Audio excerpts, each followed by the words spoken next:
Tiberius Caesar is dead.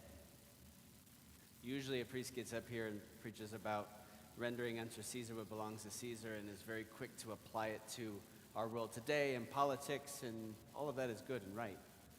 But what strikes me today is the fact that Caesar's dead. He's long gone.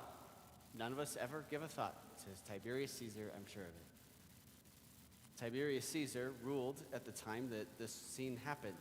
His was the face that was on that coin that Jesus asked for. We know enough about his life, I suppose. We know when he lived, when he died. We could say things about his personality, the decisions he made. We could talk about his leadership style. In the end, though, he died just a few years after this scene. Here, he was the ruler of the world in some ways. The most powerful empire of the world at that time, the most powerful kingdom. He was on top of everything. And just a few years later, he's smothered to death in his own bed. And that's where his story ends. Tiberius Caesar is dead. Within a few years after this scene, someone else dies, though. Jesus. But his story did not end with his death.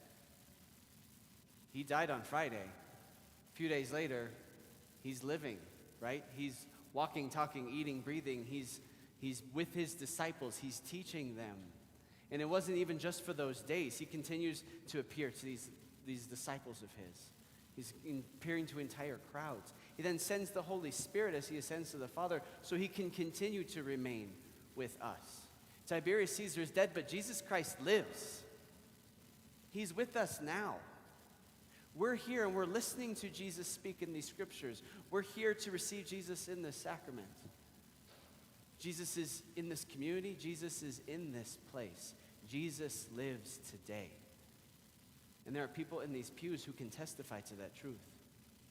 There are people in these pews who can tell us how Jesus has changed their marriage, how Jesus helped them to overcome an addiction. They can tell us how Jesus has helped to pull them out of an incredible life of sin. Maybe they were living a life that even a relativistic secular culture would consider shameful. The Lord has turned their life upside down because he lives today. Tiberius Caesar is dead. Jesus looked at that coin and said, give to Caesar what belongs to Caesar. This passing thing, it bore Caesar's image. Fine, give it back to Caesar. In other words, pay your taxes, which is not what they wanted to hear. But what image do we bear? We've been made in the image and likeness of God. That's the image stamped into us. So fine, give to Caesar what belongs to Caesar, right? We pay our due as needed in the civic world, in the secular world. But what really matters is that we give to God what belongs to him. Because the two things are not contradictory. We can pay our due to the government. We can pay our due to the civil world. But in the end, we've been made for God. He has marked us with his image and likeness.